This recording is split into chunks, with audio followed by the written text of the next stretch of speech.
15절에서 22절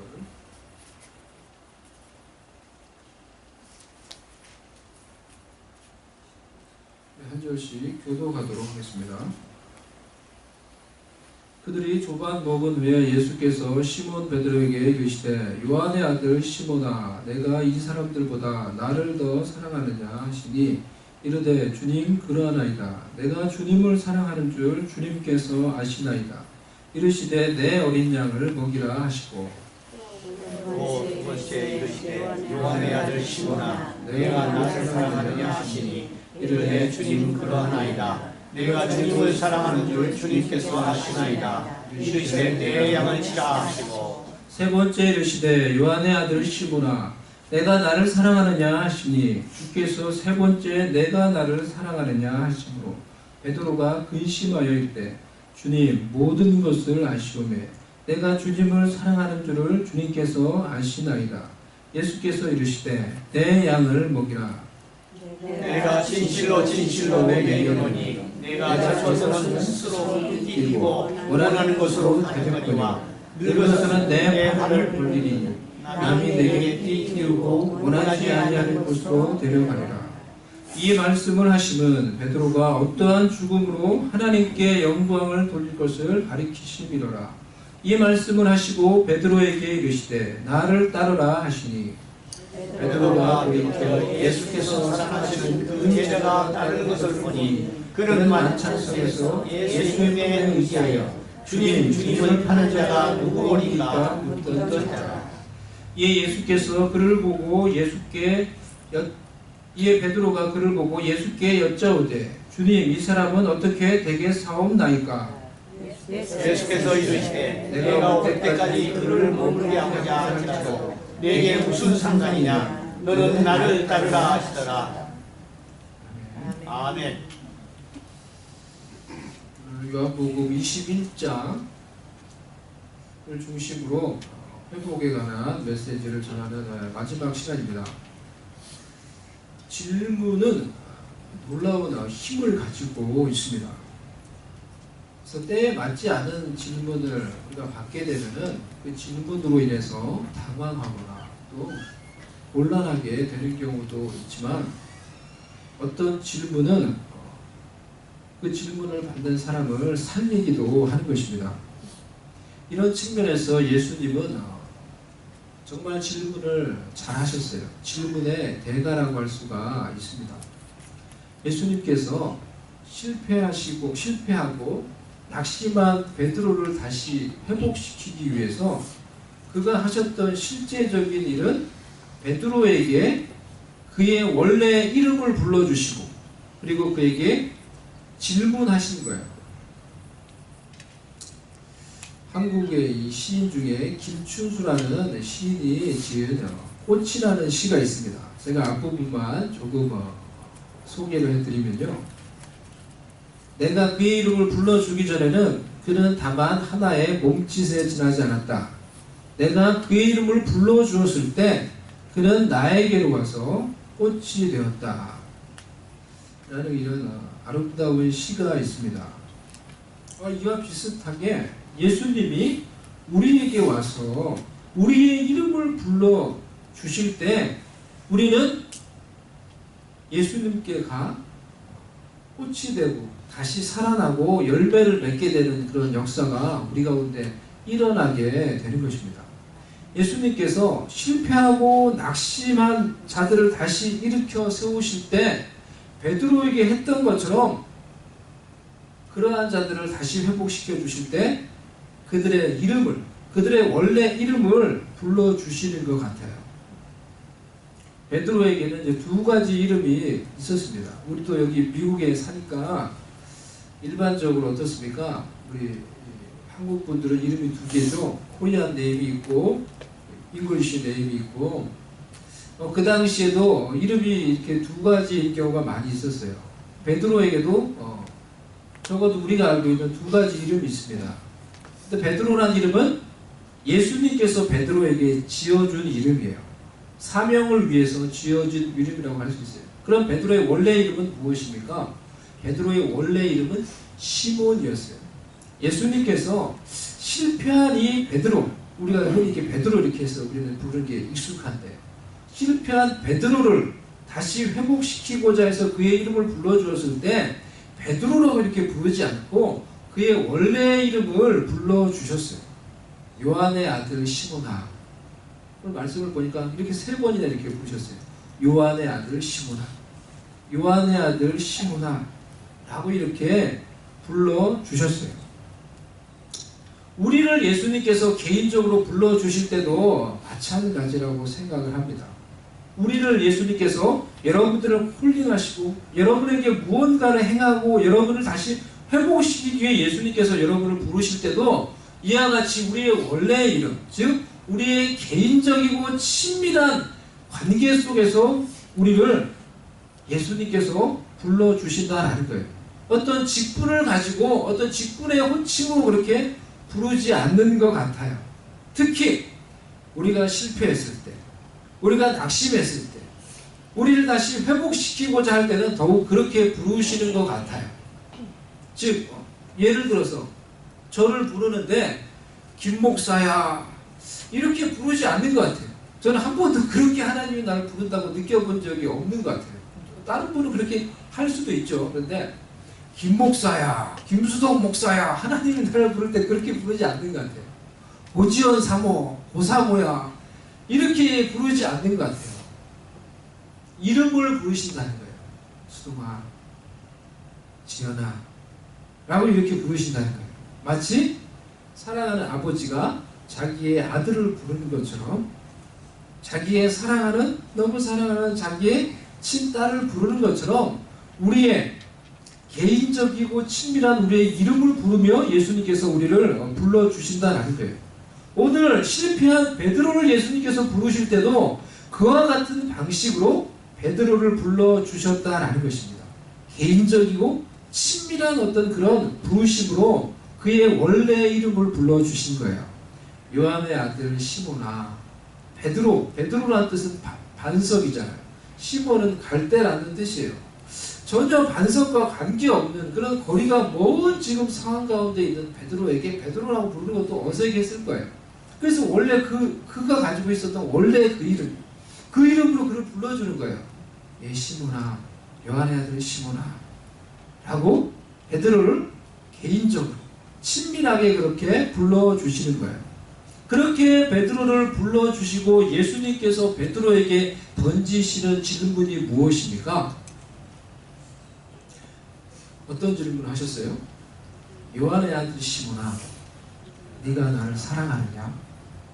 라는 이 동일한 질문을 계속해서 3번 반복하셨어요. 예수님의 이 질문이 실패한 베드로의 마음속에 꽁꽁 숨겨져 있었던 베드로의 진심을 결론적으로 다시 불러일으켜 주었어요. 그리고 예수님 앞에서 이 질문에 자기의 진심을 담아서 고백하게 함으로 예수님이 베드로를 회복시켜 주신 거예요. 첫 번째에서 여러분과 나누기를 원하는 것은, 예수님은 우리의 삶 가운데 위기가 있을 때, 실패가 있을 때 예수님은 우리에게 다가오셔서 우리의 이름을 불러주시고 우리에게 질문하신다는 거예요. 질문하시는 예수님. 그리고 그 예수님의 질문이 우리 속에 있는 진심을 다시 불러일으키게 만들어 준다는 것입니다. 예수님은 우리의 인생에서 중요한 순간에, 가장 필요한 순간에, 내가 내 삶 가운데 위기가 있고 실패가 있는 그 순간에 우리를 다시 개인적으로 불러주세요. 친밀하게 우리를 불러주세요. 그리고 우리의 인생에 있어서 가장 필요한 질문을 던지신 거예요. 그리고 그 질문에 우리가 대답하게 함으로 우리가 잃어버렸던 진심, 우리가 잊어버리고 있는 진심을 다시 예수님께 고백하게 함으로 우리의 마음을 다시, 우리의 삶을 회복시켜 주시는 것입니다. 그 질문이 뭐였어요? 사랑하는 누구누구야? 사랑하는 내 아들아, 내 딸아, 너는 나를 사랑하니? Do you love me? 바로 이 질문이었어요. 베드로는 이 질문 앞에서 자신이 숨겨놓았던 자신의 진심을 다시 예수님께 고백함으로 자신의 실패로부터 완전하게 회복을 받을 수가 있었습니다. 베드로가 무엇이라고 고백을 합니까? 예수님, 제가 모든 것을 아시오니 제가 예수님을 사랑하는 것을 주님이 아십니다.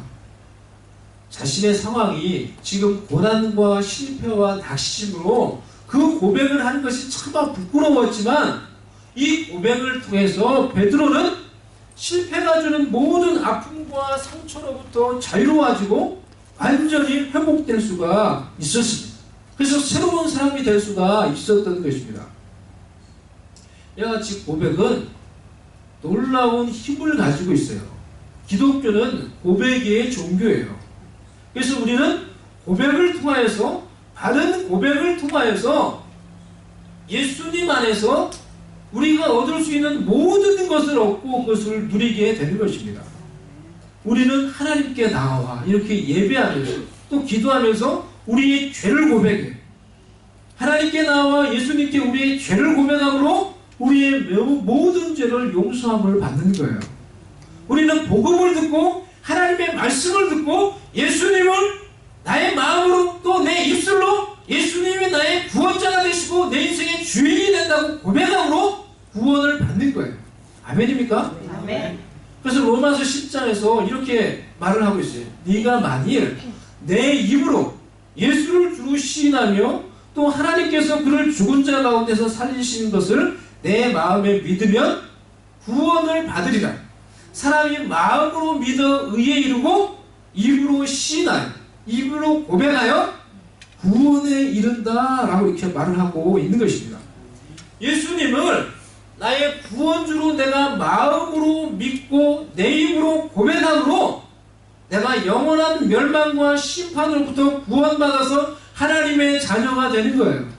하나님의 자녀가 되어서 하나님과 영원한 삶, 영원한 행복을 누리는 영생을 누리게 되는 것입니다.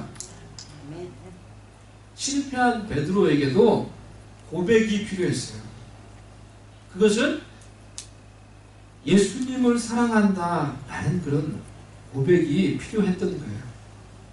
지금도 예수님께서 실패한 자들, 마음이 무너져 있는 자들, 어딘가 무너져 있는 낙심한 자들을 다시 회복시키기 위해서 그들을 부르시고 그들에게 다시 하나님의 일과 사명을 맡기고 영혼을 맡기시기 위하여서 그들에게 던지시는 가장 중요하고 유일한 질문이 있어요.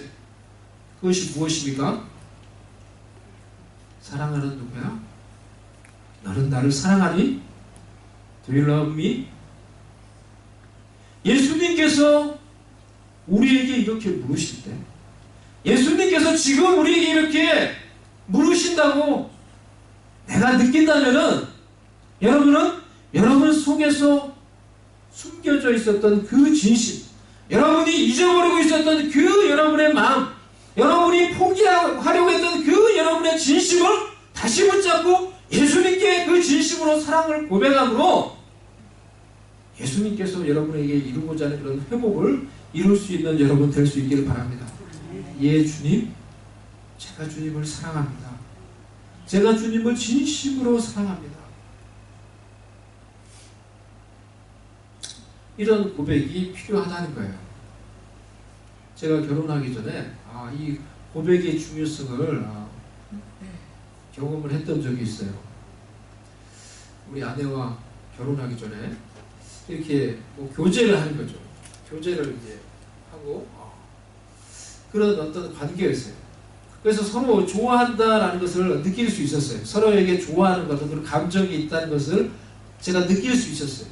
그런데 이제 그럼 내가 결혼을 하고 싶은데 이 여자와 결혼을 하고 싶은데 근데 곰곰이 생각을 해보니까 이렇게 단순히 좋아하는 감정을 가지고 있는 것은 분명한데 그게 있다고 감정이 있다고 결혼하는 게 아니더라고요. 누군가 둘 중에 한 사람이 고백을 해야 되는 거예요. 서로에게 내가 당신을 정말 좋아하고 정말 사랑한다. 그러니 우리 결혼하자라고 이렇게 고백을 해야 되는 거예요. 소위 프로포즈를 해야 되는 거예요. 누군가가. 결국 제가 남자니까 이제 제가 고백을 해야 되잖아요. 이거 내가 고백을 해야 되는구나. 근데 이 막상 이 고백을 해야 된다라는 생각을 하니까 이 프로포즈를 하는 게 너무너무 저한테 힘들고 부담이 되는 거예요. 용기가 안 생기는 거예요. 우리 아내가 지금도 여러분 참 예쁘지만 그 당시에 참 예뻤어요. 정말로. 정말로 예뻐서 이 따르는 남자들이 많았어요. 경쟁자들이 많았어요. 저보다 또 나이가 많아요. 한 살이 많아요.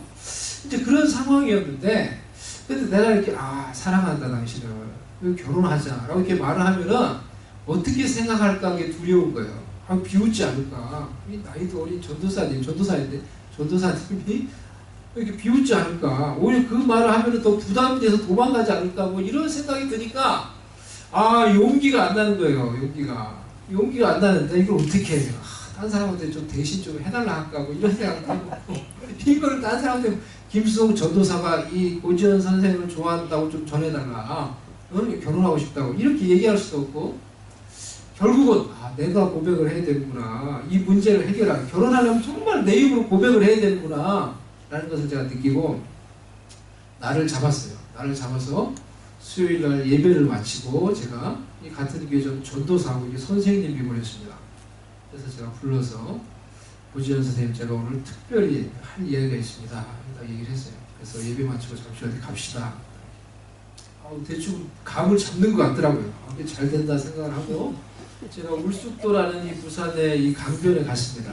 너무 추운데 진짜 이 날씨가 추워서 추운 것도 있고 마음이 떨리는 건지 덜덜덜 떨면서 제가 30분 정도 떨었던 것 같아요. 덜덜덜 떨면서 딴 얘기 계속 하다가 겨우겨우 고지현 선생님 제가 고지현 선생님을 참 좋아하는데 아니죠 사랑하는 것 같은데 막 이렇게 하고 차마 이 결혼하고 싶다는 말을 못하고 이렇게 더듬거리고 있으니까 대뜸 얘기하는. 그래서 결론이 뭐예요?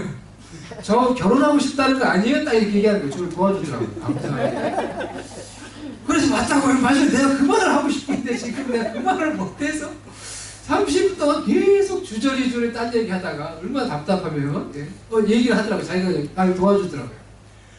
내가 맞다고 이 고지현 선생님한테 결혼하고 싶다고 그 얘기가 겨우겨우 했는데 이게 뭐라고 말했는지 아세요? 딱 얘기했더니 대뜸 하는 말이 고지현 선생님이 저는 결혼을 하려면은 지금 나이도 있고 굳이 부모님이 빨리 결혼하라고 하기 때문에 올해 안에 당장 결혼을 해야 돼요. 안 그러면 안 돼요. 이렇게 얘기를 하는 거예요.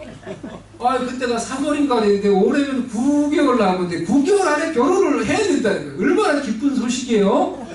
내가 그걸 할 수 있다고. 당장 내가 당장이라도 할 수 있지. 오케이 이러면서 결국은 그래서 제가 너무 사랑하는 여인하고 결혼을 할 수 있게 됐어요. 제가 이런 과정을 겪으면서 이 고백이 얼마나 중요한지라는 걸 경험을 했어요. 분명히 둘이 서로 사랑하는 것은 맞는데 고백을 해야지 결혼할 수 있는 진정한 관계로 나아가더라고요. Confession leads us into intimate relationship. 고백을 해야지 더 진정한 관계로 나아가게 되더라고요. 예수님과의 관계도 마찬가지예요. 예수님께 우리의 입술을 열어서 예수님이 우리에게 물어보실 때 내가 정말 주님 사랑합니다 라고 고백할 때 주님과의 그 잃어버렸던 관계가 회복되는 거예요. 여러분 그래서 예수님이 여러분에게 물어보실 때 여러분의 입술로 여러분의 마음으로 예수님 제가 정말 주님 사랑해요 라고 고백할 수 있기를 바랍니다. 그 고백을 통해서 여러분이 잃어버렸던 예수님과의 그런 친밀한 관계로 회복해요. 여러분의 실패한 낙심으로부터 다시 회복되게 되는 거예요.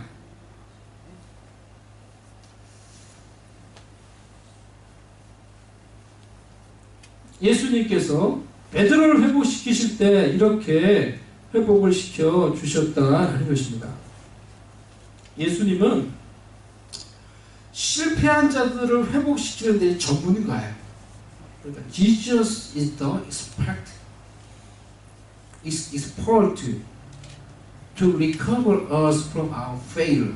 그래서 예수님께서 실패한 이 베드로를 회복시켜 주는데 어떻게 회복합니까?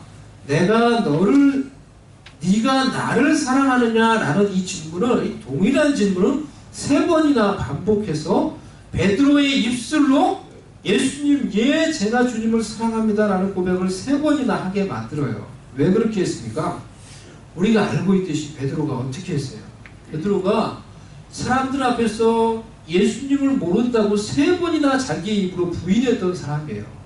3번이나 예수님을 부인했던 그 베드로를 완전히 회복시키기 위해서 예수님께서 제자들 앞에서, 사람들 앞에서 그 입술로 다시 예수님, 제가 정말로 예수님 사랑합니다 라고 완전히 고백하게 함으로 그 실패의 비주를 완전히 청산하게 만들고 완전히 그 실패로부터 회복하게 만들어 준 것입니다. 이것이 예수님께서 베드로를 회복시키고자 하는 그런 치밀한 계획이었어요. 아멘. 요한이 우리가 읽었던 이 요한복음 21장으로 이 실패한 베드로가 회복되는 기사로 이 요한복음이 맞춰져요. 그런데 이 요한이 이 요한복음을 적을 때는 우리가 대략 추측하기를 AD 90년경에 이 요한복음을 적었다라고 이렇게 생각을 합니다.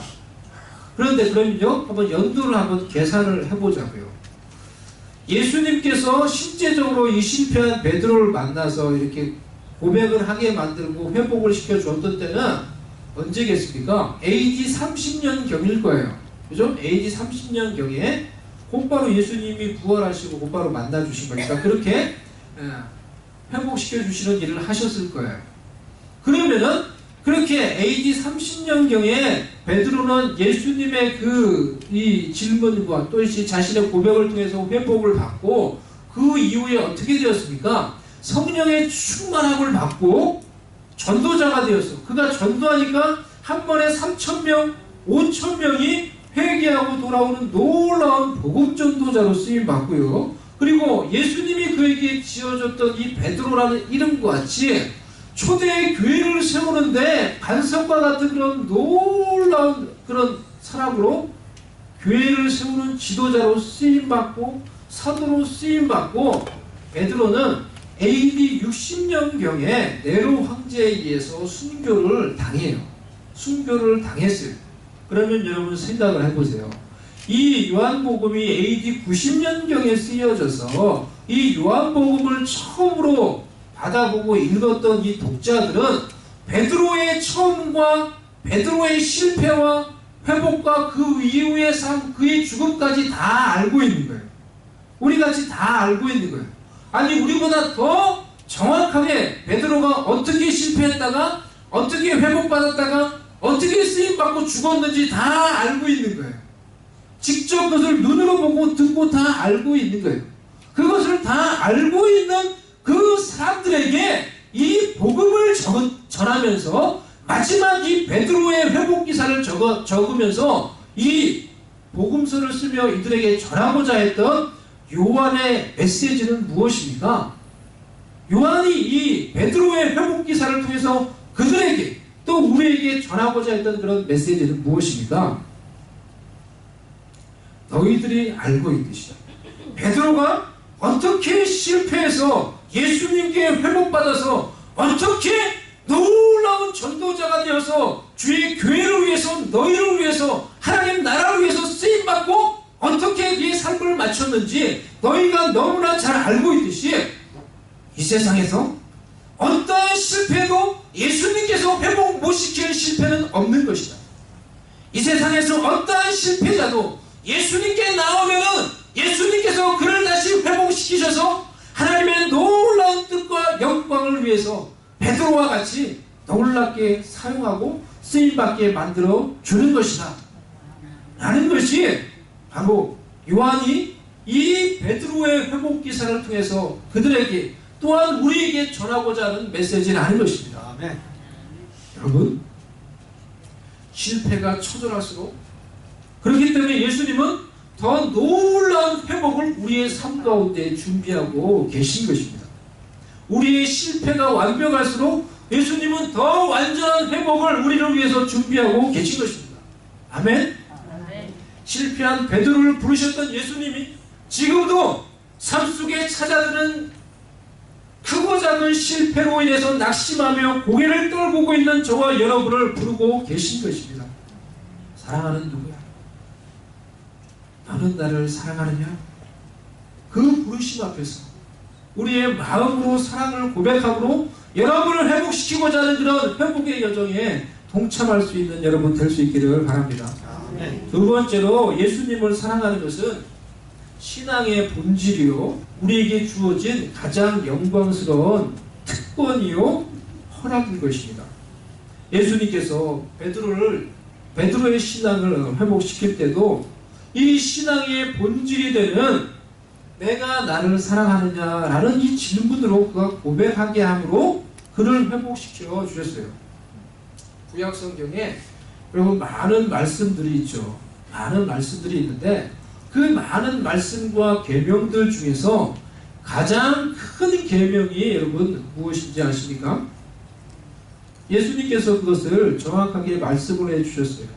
어떤 율법사가 예수님을 찾아와서 선생님 어떤 계명이 가장 크고 위대한 계명입니까? 라고 물어봤을 때 예수님께서 신명기 6장에 나오는 이 6장 4절 5절 말씀을 직접 인용하면서 이 말씀이 가장 큰 계명이다 라고 말씀을 해주셨죠. 그 말씀이 무엇입니까? 마가복음 12장을 보면요 예수께서 대답하시되 첫째는 이것이니 이스라엘아 들으라 주 곧 우리 하나님은 유일한 주시라 내 마음을 다하고 목숨을 다하고 뜻을 다하고 힘을 다하여 주 너의 하나님을 사랑하라 하신 것이요. 신명기 6장의 말씀을 그대로 가지고 오신 거예요. 주 너의 하나님은 유일하신 하나님이니 너는 마음을 다하고 뜻을 다하고 성품을 다하여 너의 하나님을 사랑하라 라는 말씀이에요. 이 말씀에다가 예수님은 목숨을 다하여 사랑해라 라는 이 말씀을 하나 또 더 붙이셨죠. 이 말씀이 구약 성경에 나오는 그런 많은 계명 중에 가장 크고 위대한 계명이라는 거예요. 구약의 말씀을 줄여서 한 말씀으로 만들면 바로 그 말씀이라는 거예요. 마음을 다해서 뜻을 다해 우리 온 힘을 다해 하나님을 사랑해라 라고 이게 말씀하셨어요. 여러분 이 말씀을 여러분 들을 때 이런 생각 안 해보셨어요? 우리가 신앙이 어릴 때는 저도 그런 생각을 해봤던 것 같아요. 야 하나님은 어떻게 이렇게 무슨 진짜 욕심쟁이도 아니고 너무 이기적인 거 아니야? 왜 자기만 사랑하래? 응? 왜 자기만 사랑하래? 그것도 목숨을 다해서 뭐 힘을 다해서 마음을 다해서 자기만 사랑하래. 이거 하나님도 이기적이신 거 아니야? 그런 생각을 한 번쯤은 다 해보셨을 것입니다. 그런데 여러분 우리가 신앙의 철이 들고 나면요 우리 인생을 살면서 우리 인생의 고통과 어려움 인생의 쓴맛과 단맛을 경험하고 나면은 세상에서 우리가 진정한 실패가 무엇인지 정말 그것을 제대로 경험을 하고 나면요 예수님께서 하나님께서 우리에게 주시는 이 말씀이 전혀 우리에게 부담이 아니라 오히려 우리를 향한 영광스러운 축복이요 그 축복을 담고 있는 명령이요 영광스러운 그런 허락이라는 것을 깨닫게 돼요. 먼저 이것은 하나님의 놀라운 축복을 담고 있는 그런 명령이에요. 여러분 하나님이 어떤 분이세요? 전능하신 하나님 천지를 창조하신 하나님이에요. 우리가 하나님을 잘 몰라서 그렇죠. 하나님 우리가 조금이라도 제대로 알기만 알면은 하나님은 가장 아름답고 가장 높으시고 가장 놀라운 가치를 가지고 있고 능력과 권위를 가지고 계신 분이에요. 그분이 우리에게 말씀하시기를 너는 나를 사랑해라. 온 마음을 다해서 사랑해. 성품을 다해서 사랑해. 뜻을 다해서 너 나를 사랑해. 그러면은 내가 너에게 주고자 하는 모든 은혜와 축복을 누릴 수 있어. 내가 너를 향해 가지고 있는 모든 뜻을 이루며 너는 진정한 행복을 누리며 살아갈 수 있어. 라는 말이 괄호 안에 담겨져 있는 이 약속이 담겨져 있는 그런 명령이에요. 얼마나 그러니까 귀한 명령이에요. 그리고 또 이것은 하나님께서 그 아름답고 그 최고의 선이 되신 그 하나님이 우리를 향해서 너는 나를 마음을 다해 사랑해도 돼 라고 허락해 주시는 그런 말씀이에요. 여러분 아멘. 생각을 해보세요. 만약에 제가 앞에서도 우리 이 아내와의 관계에서도 그래 제가 예를 들었지만 이 세상에서 여러분이 누군가를 만약에 좋아하고 사랑하게 되면요, 여러분이 누군가를 온 마음을 다해서 사랑하기를 원하면은 그렇게 사랑하기 전에 어떤 게 있어야 돼요? 반드시 그 상대방의 동의와 허락이 있어야 돼요. 맞습니까? 그 사람이 원하지 않는데 여러분이 대놓고 누군가가 좋다고, 예? 대놓고 누군가가 좋다고 그 사람을 온 마음을 다해서 사랑하고 좋아하면 문제가 돼요. 상대방의 동의와 허락 없이 온 마음을 다해서 사랑하는 사람을 세 글자로 뭐라고 하는지 아세요?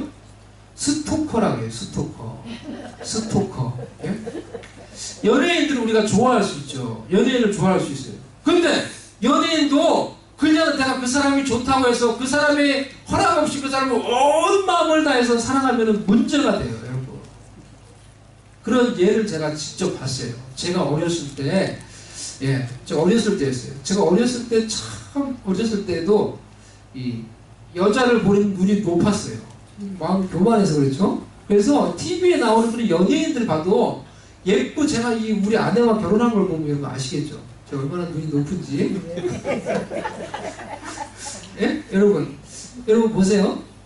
TV에 그래서 그 당시에 TV에 나오는 연예인들, 여자 연예인들 봐도 예쁘다는 생각을 거의 안 해봤어요. 근데 제가 정말 보면은 예쁘다는 생각이 드는 연예인이 있었어요. 그 사람 이름이 김성희라는 사람이에요. 김성희라는 그런 연예인인데요. 이분이 77년도 미스 코리아를 한 사람이에요. 근데 제가 다른 사람은 봐도 뭐가 예뻐 속으로 이런 생각이 드는데 이 사람은 보면 정말 예뻐. TV에 나와서 볼 때마다 볼 때마다 정말 예뻐. 언제나 봐도 예뻐. 정말 예쁜 거예요. 이 여자예요. 여러분 이 얼핏 봐도 예쁘죠. 너무 예쁜 거예요. 별론데 목사님. 남자하고 여자가 보는 눈이 다른 거예요. 이 여자가 여러분 그래서 미스 코리아 있잖아요. 역대 순위를 매기는데 지금도 1위예요. 제일 이쁜 미스 코리아 1위예요. 근데 여러분 내가 봐도 너무 예쁜 거예요. 언제나 봐도 저 누나는 언제나 봐도 예뻐. 와, 왜 이렇게 예뻐졌나? 정말 좋다. 제가 그 생각을 했어요. 속으로만. 이 생각을 했는데 이 여자가 미스 코리아가 되고 그리고 이제 TV에 나와서 이렇게 막 활동을 하는 거, 이쁜 사람이 이렇게 하는 거 얼마나 예뻐. 그러니까 모든 남자들이 사실 다 좋아하는 거예요.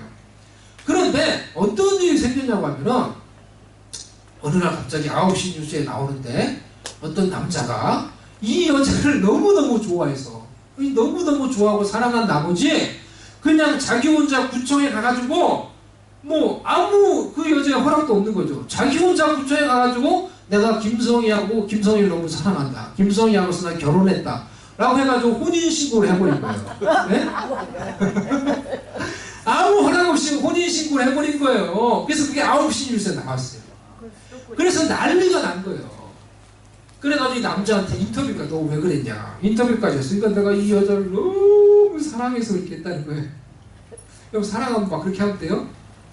그래서 이 여자가, 김성희라는 여자가 너무 충격을 받아가지고 상처를 받아가지고 야, 내가 이 연예계는 도저히 내가 있을 때가 아니다. 그날 이후로 곧바로 연예계를 은퇴했어요. 곧바로 연예계를 은퇴했어요. 이상한 남자 때문에. 근데 알고 봤더니 여러분 이 김성희가 결혼해가지고 그 이제 미국에 살고 있어요. 지금 보니까 저 이번에 인터넷 여전히 예뻐요. 아주 미국에 살고 있더라고요. 이렇다는 거예요. 여러분 세상에서도 우리가 누군가를 사랑하려고 하면 반드시 그 사람의 동의와 허락이 있어야 돼요. 그게 없으면 문제가 생겨요. 근데 하나님께서 우리에게 말씀하시기를 그렇게 말씀하시는 거예요. 야, 너 나를 사랑해도 온 마음을 다해서 나를 사랑해도 돼. 너의 온 뜻을 다해서 나를 사랑해도 돼. 너의 온 성품을 다해서 목숨을 다해서 나를 사랑해도 돼. 라고 하나님께서 우리에게 허락을 해주시는 거예요. 얼마나 아름다운 거예요. 얼마나 놀라운 허락이에요. 네?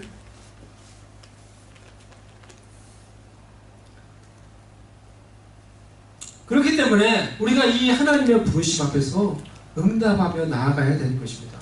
예수님은 예수님의 이 부르심 앞에서 응답하며 나아가며 예수님, 제가 예수님을 사랑합니다 라고 고백하며 나아가는 자들에게 그들의 실패로부터 회복시켜 주실 뿐만이 아니라 그들에게 가장 소중한 영혼을 맡겨 주시는 거예요.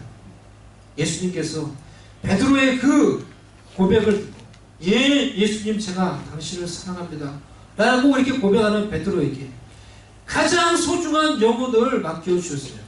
내 어린 양을 먹이라, 내 양을 치라, 내 양을 먹이라 라고 이렇게 말씀을 하셨어요. 예수님을 사랑하는 자들을 예수님은 그들의 실패로부터 회복시켜 주실 뿐만 아니라 그들에게 예수님이 가장 소중하게 여기는 예수님의 양, 예수님이 가장 소중히 여기는 영혼들을 맡겨주신다는 것입니다. 예수님이 십자가 지시며 목숨을 바친 어린 양들을 예수님을 사랑하는 우리에게 맡겨주신다는 거예요. 예수님을 사랑하는 자에게 보여주시는 전적인 신뢰와 위임이에요. 이런 전적인 신뢰와 위임을 통해서 우리는 회복되고 또 예수님의 손에 붙들림 바 되어서 쓰임받게 되는 것입니다. 그렇기 때문에 여러분 우리가 부족하지만 예수님께 나와 예수님께 우리의 사랑을 고백할 때 예수님이 여러분의 삶을 회복시켜 주실 것입니다. 그리고 가장 소중한 영혼을 여러분들에게 맡겨 주실 거예요. 예수님이 여러분에게 영혼을 맡겨 주실 때 그들에게 또 이 세상 속에서 예수님의 사랑을 그들에게 보여주며 전달할 수 있는 여러분들이 될 수 있기를 바랍니다. 그것이 예수님이 여러분에게 맡겨주신 어린 양들을 먹이고 돌보는 일이 되는 거예요. 우리 스스로 예수님의 사랑을 우리 속에서 만들어낼 수는 없어요. 하지만 예수님께서 우리에게 주시는 사랑을 우리가 받아서 그것을 전달해 줄 수는 있는 거예요. 하나님께서 주시는 그 사랑을 우리가 받아서 나에게 맡겨준 사람들에게 세상에 그것을 보여주며 전달하는 일을 우리가 할 수가 있는 거예요. 이번 주에 우리 이 목장 중에 사랑 목장에서 김치를 담궜어요.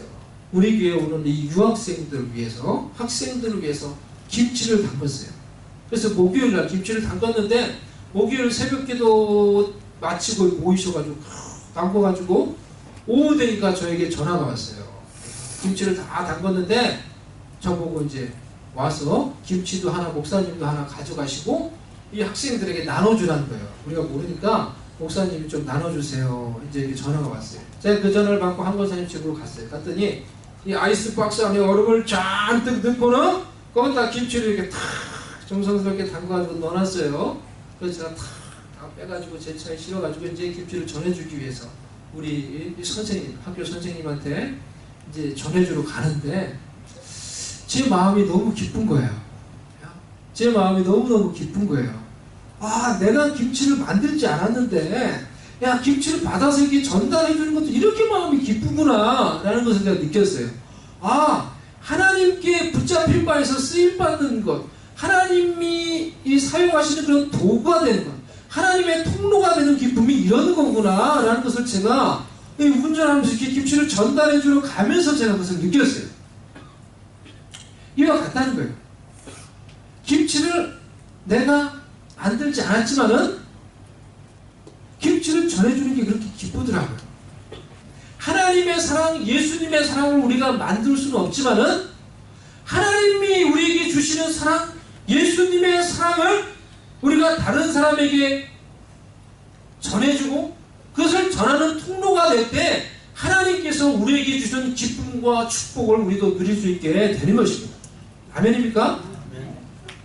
제가 이 김치 전달하면서 또 전달한다고 저에게도 김치를 이렇게 주시고 얻어 먹은 것처럼 우리가 하나님의 사랑을 받아서 그 사랑을 전해주고 보여줄 때 하나님께서 우리에게 기쁨을 주시고 또한 통로가 되는 우리에게도 하나님의 은혜의 축복을 나누어 주시는 것입니다. 아멘.